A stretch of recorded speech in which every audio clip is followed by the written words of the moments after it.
My name is Dr. John Thuraj. I'm board certified in geriatric medicine. I'm also board certified in internal medicine as well.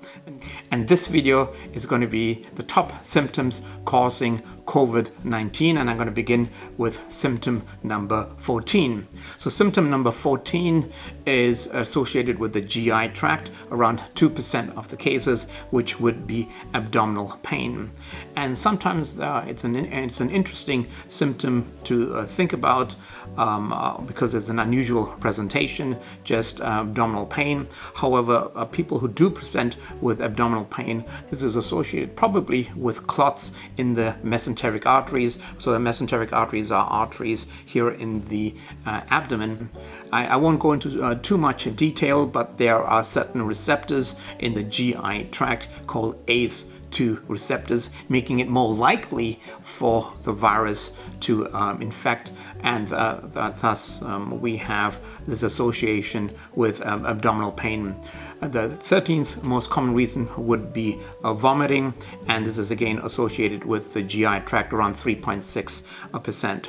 The next symptom is quite broad, which is headache, making around 6.5% of cases, and this is usually with a constellation of other symptoms, but something which we should not forget as a presenting symptom. The next symptom, which is number 11, is dizziness, making up around 9% of the presenting symptoms. And usually this type of dizziness is more prolonged associated with falls. The next symptom would be nausea, which is number 10, and then number 9 would be diarrhea, both making 10% of these symptoms, both associated with the GI tract. And already talked earlier on about why there is this association with the GI tract. Symptom number 8 would be sore throat. So this is this unusual feeling at the back of the throat, feeling of fullness and some difficulty swallowing as well, making around 17% of the cases. The next symptom was increased sputum production or phlegm production, making around 26% of the presenting cases. Now we're going up to the top 6 presenting cases. Symptom number 6 would be shortness of breath, making around 31% of the cases. This is quite common, and especially as this COVID-19 is associated with the upper respiratory tract, with the lower respiratory tract as well. And the symptom is seen later on in the disease, when the disease infects the lower respiratory tract and the pneumonia associated with the infection. A shortness of breath is difficulty breathing, difficulty getting in air, even gasping for air, feeling of chest pressure, chest tightness, and feeling rather uncomfortable because not enough air is coming in. Now we are into the top 5. And top 5 would be muscle pain, also called myalgias in medical terms, making around 34% of the cases. And this is sort of generalized muscle pains, and generalized muscle pains we also see in other diseases as well, in particular with the flu.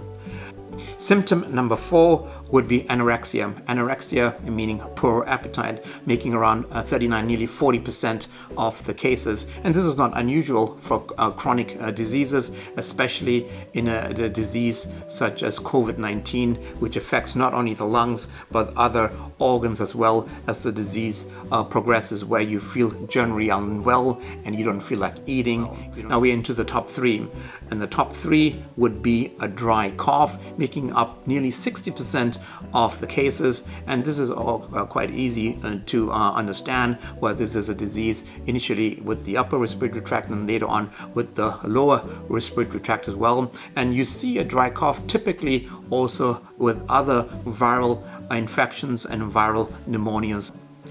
The next symptom would be fatigue, which is in the top 2, making up around 70% of the cases. And fatigue is quite understandable, and like I already explained before, especially when you have a systemic disease, you feel tired, you feel unwell, you feel fatigued, you feel completely exhausted, you don't want to get up, and the feeling of complete exhaustion. And the number one presenting symptom would be fever, and fever making up around 98% of the presenting symptoms. And per definition, fever is, in terms of Fahrenheit, 100.4. However, a word of caution, especially in older adults, it can present atypically without a fever or with a low-grade fever of around 99.5. Sort of a bonus feature, there are other symptoms which you have to think about, which the CDC has added to their symptom page, and these are things which you need to watch out for. And one of the symptoms is chills, and chills is usually associated with a fever, so you have fever and chills, or just chills alone. If you have repeated chills or repeated shakes without a fever. Another symptom which has become quite specific and would be loss of taste or loss of smell. If you enjoyed this video, but don't forget to like, comment, and subscribe, and have a good day.